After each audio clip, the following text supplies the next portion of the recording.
ഏതായാലും എയർ ഇന്ത്യയുടെ ഭാഗത്തു നിന്ന് നല്ലൊരു തീരുമാനം വരുന്നു. ഇനി മുതൽ പൈലറ്റ്സിനെ മയക്കുമരുന്നിൻ്റെ സാന്നിധ്യത്തിന് പരിശോധന നടത്തും. വളരെ നല്ല കാര്യമാണ്. കാരണം ആകെ മനസ്സ് വളരെ വിഷമിച്ചിരുന്നതാണ്. അത് എയർ ഇന്ത്യ മാത്രം നോക്കിയാൽ പോരാ, എയർ ഇന്ത്യ മാത്രം ചെയ്താൽ പോരാ, എല്ലാ വിമാന കമ്പനികളും അത് ചെയ്യണം എന്ന് തന്നെയാണ് ഞാൻ പറയുന്നത്.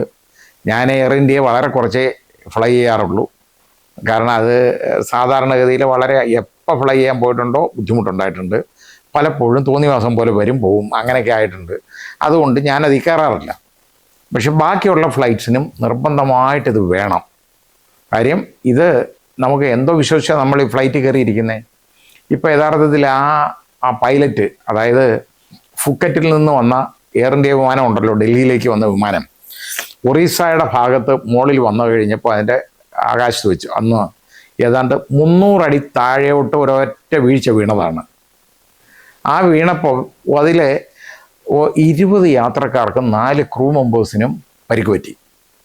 അത്രേ സംഭവിച്ചുള്ളൂ. യഥാർത്ഥത്തിൽ ചിലപ്പോൾ ഉണ്ടല്ലോ ഇത് താഴോട്ടങ്ങ് പോവും, പിന്നെ കിട്ടത്തില്ല. പൈലറ്റിന് ആ സമയത്ത് എന്തെങ്കിലും കുഴപ്പം വന്നാൽ എന്തു ചെയ്യും?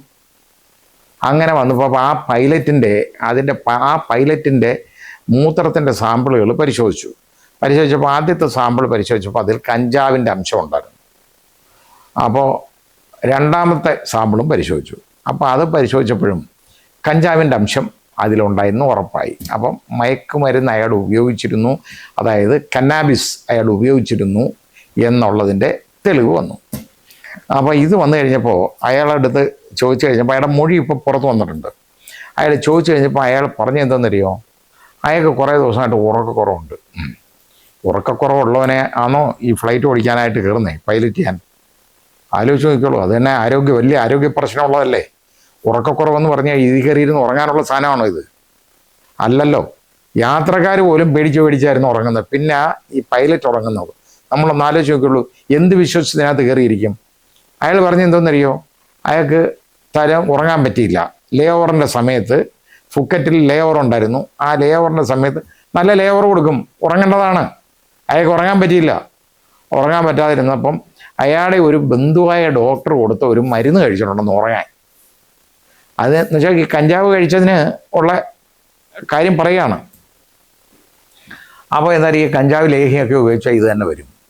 കഞ്ചാവ് ലേഹ്യം എന്ന് പറയുന്നത് ഈ ഗഞ്ചായിൽ നിന്ന് തന്നെ എടുക്കുന്ന ഒരു സാധനമാണ്. അതിൽ നിന്ന് വാറ്റിയെടുക്കുന്ന ഒരു ലേഹ്യമുണ്ട്, വലിയ വിലയാണതിന്. അതാണ് പലപ്പോഴും പലരും ഉപയോഗിക്കുന്നത്. അതാണ് ഹാഷിഷും ഒക്കെ ഇതിൽ നിന്ന് തന്നെയാണ്. ഇത് കട്ടിയാക്കി എടുക്കുന്നതാണ് ഹാഷിഷ് എന്ന് പറയുന്ന സാധനം. അതും കന്നാബിസ് തന്നെയാണ്, അതും നർക്കോട്ടിക് ഡ്രഗാണ് ഇത് രണ്ടും. അപ്പോൾ ഇയാൾക്ക് ഏത് ഡോക്ടർ എന്ത് മരുന്ന് കൊടുത്തു എന്നുള്ളത് പറഞ്ഞിട്ടില്ല. ആ മരുന്ന് ഇയാൾ കഴിച്ച എന്തോ മരുന്നെന്നും കൂടെ പറയണം. എന്നിട്ട് ഇയാൾ പറഞ്ഞു ഈ മരുന്നും കഴിച്ചുകൊണ്ടാണ് ഇയാൾ ഫ്ലൈറ്റിൽ കയറിയത്. അപ്പോൾ നോക്കി കയറി അവിടെ ഫ്ലൈറ്റിലോട്ട് കയറിയപ്പോൾ അയാൾക്കിരുന്ന് ഉറക്കം വന്നു. ഒരു ടേക്ക് ഓഫ് നടത്തിയ ഉടനെ ഒരു 30-35 മിനിറ്റ് ഉറങ്ങിയെന്ന് അയാൾ. 30-35 മിനിറ്റ് കൂർക്കം വലിച്ചിരുന്ന് ഉറങ്ങി. കോ പൈലറ്റാണ് ഫ്ലൈറ്റ് കൺട്രോൾ ഫ്ലൈ ചെയ്യുന്നത്. ഒന്ന് ആലോചിച്ച് നോക്കിക്കോളൂ. ഇയാളിരുന്ന് ഉറങ്ങുകയാണ്. അങ്ങനെ ഉറങ്ങിക്കഴിഞ്ഞിട്ട് ഇയാൾ പിന്നെ പോയിട്ട് ടോയ്ലറ്റിൽ പോയി മൂത്രമൊക്കെ ഒഴിച്ചിട്ട് തിരിച്ച് വീണ്ടും വന്നു കഴിഞ്ഞപ്പോട്ട് മറ്റേ കോ പൈലറ്റിൻ്റെ സീറ്റിന് പുറയിൽ നിന്ന് ഇയാൾ കണ്ടുകൊണ്ട് കേട്ടോ, നോക്കി നിന്നപ്പോഴാണ് പെട്ടെന്ന് ഈ വിമാനം ഇതേപോലെ ഒരു 300 അടി താഴ്ചയിലോട്ട് വടക്കോന്ന് താഴോട്ട് വീഴുന്നത്. അങ്ങനെ ഇയാളും അങ്ങ് നിലത്ത് വീണു, അതിനകത്ത് വീണു, ഫ്ലൈറ്റിൽ തറയിൽ വീണ് കഴിഞ്ഞിട്ട് അതിൽ നിന്ന് തപ്പിപ്പിടിച്ച് എഴുന്നേറ്റ് ഇയാൾ കയറിയിരുന്നെന്നാണ് ഇയാളുടെ മൊഴി പറഞ്ഞേക്കുന്നത്. അപ്പോൾ എന്തായാലും ശരി, ഇപ്പം എന്തുമാത്രം ഇത് കാഷ്വലായിട്ടാണ് ഓരോ കാര്യങ്ങൾ കൈകാര്യം ചെയ്യുന്നത്. എത്ര പേരുടെ ജീവനാണ് ഇവരുടെ കയ്യിരിക്കുന്നത്? ഇതവർ ചിന്തിക്കാറുണ്ടോ? ഇല്ല, പലപ്പോഴും അത് അവർ ചിന്തിക്കത്തില്ല. ഇപ്പം നമ്മൾ കണ്ടതാണ്, ഒരു വിമാനത്തിനുണ്ടായ കാര്യം നമ്മൾ കണ്ടതല്ലേ. ഏറ്റവും വലിയ വിമാന ദുരന്തം ഇവിടെ ഉണ്ടായത് നമ്മൾ കണ്ടതാണ്, അഹമ്മദാബാദിൽ നമ്മൾ കണ്ടു. അതെന്താണ് യഥാർത്ഥത്തിൽ? ഏതാണ്ട് അതിൻ്റെ റിപ്പോർട്ട് ഇതുവരെ വെളി വന്നിട്ടില്ലെങ്കിലും നമ്മൾ മനസ്സിലാക്കുന്നത് അതിൽ ഒരുത്തനെ ആത്മഹത്യ ചെയ്യണം. അവനങ്ങ് ചെയ്താൽ പോരെ? അവൻ എവിടെങ്കിലും പോയി മുറിയിൽ പോയി താമസിക്കുന്നിടത്ത് തൂങ്ങിച്ചത്തോട്ടെ, കുഴപ്പമില്ല. അതിന് ഈ ബാക്കി ഇത്രയും നിരപരാധിയായിട്ടുള്ള ആളുകൾ പാസഞ്ചേഴ്സ് ഇരിക്കല്ലേ, അവരെ കൂടെ കൊണ്ടുപോയി കൊല്ലേണ്ട കാര്യമുണ്ടോ? അവനെ പോയിട്ട് വിമാനത്തിൻ്റെ ഇന്ധനം ഓഫ് ചെയ്തു, എഞ്ചിനിലേക്ക് ഇന്ധനം പോകത്തില്ല. അങ്ങനെ ഇത് വിമാനം തകർന്നു വീണു. വിമാനം താഴെ ഇടിച്ച് ഒരു ഹോസ്റ്റൽ കെട്ടിടത്തിൽ ഇടിച്ച് വെറുതെ ആ ഹോസ്റ്റലിലുള്ളവരും ഏതാനും പേര് കൊല്ലപ്പെട്ടു. അതേപോലെ ഈ ഫ്ലൈറ്റിൽ ഇരുന്നവർ ഒരാളൊഴിച്ച് ബാക്കി മുഴുവൻ ആളുകളും കൊല്ലപ്പെട്ടതല്ലേ, മരിച്ചതല്ലേ. ഒരുത്തന് ഒരു മാനസിക രോഗി കാരണം സംഭവിച്ചേക്കുന്ന ഒരു കാര്യമാണിത് എന്നാണ് ഇതുവരെയുള്ള നമ്മുടെ അറിവ്. ഇനി ബാക്കി റിപ്പോർട്ടൊന്നും ഇതിൻ്റെ ഒന്നും വെളി വരുത്തില്ല. ഇതൊന്നും ജനങ്ങൾക്കൊന്നും അറിയാനുള്ള അവകാശമൊന്നും നമ്മുടെ രാജ്യത്തില്ല. ഇതിനൊന്നും ഇങ്ങനെയുള്ള കാര്യങ്ങളൊന്നുമില്ല.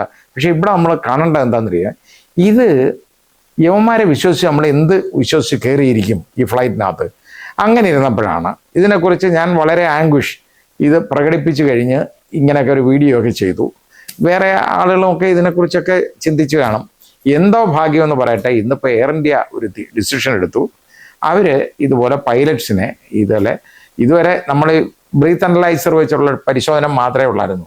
അതല്ല ഇനി ചെയ്യാൻ പോകുന്നത്, മയക്കുമരുന്നിൻ്റെ പ്രസൻസിനും കൂടെ ടെസ്റ്റ് ചെയ്യാൻ പോകുന്നു, പരിശോധിക്കാൻ പോകുന്നു എന്നുള്ളത് വലിയൊരു കാര്യമാണ്. നിർബന്ധമായിട്ടും പരിശോധിക്കണം. അത് പരിശോധിക്കുന്നത് ഈ ഫ്ലൈറ്റ് പറത്തി കഴിഞ്ഞിട്ട് തിരിച്ചിറങ്ങി വന്നപ്പോൾ ആവരുത്, അതിന് മുമ്പ് തന്നെ പരിശോധന നടത്തണം. ഇവർ ഫ്ലൈറ്റിന് മുമ്പ് റിപ്പോർട്ടിംഗ് ടൈം ഉണ്ടല്ലോ ഇവർക്ക്. ഈ ഫ്ലൈറ്റിൽ സാധാരണ ഏതാണ്ട് 1 മണിക്കൂറോളം മുമ്പാണ് ഇവർ റിപ്പോർട്ട് ചെയ്യുന്നത്. കുറച്ചുകൂടെ മുമ്പോട്ട് റിപ്പോർട്ടിംഗ് ടൈം ആക്കിയിട്ട്, അതായത് ഇല്ലെന്ന് കാരണം അവരെ നന്നായിട്ട് ഇതിനെക്കുറിച്ച് പരിശോധിക്കണം. മദ്യത്തിൻ്റെ അംശത്തിനെ കുറിച്ച് പരിശോധിക്കണം. അതുപോലെ മയക്കുമരുന്നിൻ്റെ പ്രസൻസിനെ കുറിച്ചും പരിശോധന. ഇന്ന് നൂതനമായ ഒരുപാട് മെത്തേഡുണ്ടല്ലോ, അത് വെച്ച് പരിശോധന നടത്തണം, നിർബന്ധമാണ്. ഇല്ലെങ്കിലുണ്ടല്ലോ വിലപ്പെട്ട ഒരുപാട് ജീവനുകളാണ് നഷ്ടപ്പെടുന്നത്. അതാകരുത് നമ്മുടെ രാജ്യത്ത്, അങ്ങനെ ആകരുത്. അഹമ്മദാബാദിലുണ്ടായ ദുരന്തം ഉണ്ടല്ലോ, നമ്മൾ കണ്ടതാണ്. ഞെട്ടിത്തെരിച്ചു പോകുന്ന ദുരന്തം ഉണ്ടായി, ലോകം മുഴുവൻ ഞെട്ടിപ്പോയി. അങ്ങനെ ദുരന്തം ഉണ്ടായി. ആ ദുരന്തം, അതുപോലൊരു ദുരന്തം ഇനി ഉണ്ടാകരുത്. ആ ദുരന്തത്തിൻ്റെ റീസൺ ഇപ്പോൾ പോലും വെളിയിൽ വന്നിട്ടില്ല. ഇത് ജനങ്ങളെ അറിയിക്കേണ്ടതല്ലേ ഇതെന്തിനിങ്ങനെ ഒളിച്ചു വെക്കുന്നു? എന്താ കാര്യം? കാരണം ഇത് ഒരുത്തൻ ചെയ്തതെന്ന് പറഞ്ഞാൽ അവൻ മാനസിക രോഗി, അവന് ജീവിച്ചിരിക്കണമെന്ന് വലിയ ആഗ്രഹമില്ല. അവനെ ഇതിൻ്റെ യഥാർത്ഥത്തിൽ ഇന്ധനം ഓഫ് ചെയ്തു. എൻജിനിലേക്ക് ഇന്ധനം പോകത്തില്ല. എൻജിൻ പ്രവർത്തനരഹിതമായി മുകളിലോട്ട് ത്രസ്റ്റിൻ്റെ സമയത്താണ്. അപ്പോൾ ത്രസ്റ്റ് കിട്ടിയില്ല. മുകളിൽ ചെന്നിട്ട് മുകളിലോട്ട് പറക്കാൻ വയ്യാതെ, കയറാൻ വയ്യാതെ വിമാനം നേരെ പോയി ഹോസ്റ്റൽ കെട്ടിടത്ത് ഇടിച്ച് കത്തി നശിച്ചു, തകർന്നു. അത് തരിപ്പണമായി താഴെ വീണു, കത്തി. അതിൽ നിന്ന് ഒരാളൊഴിച്ച് ബാക്കി എല്ലാവരും കൊല്ലപ്പെട്ടു. ഇങ്ങനെയുള്ള സംഭവങ്ങൾ ആവർത്തിക്കരുത്, ശ്രദ്ധിക്കണം.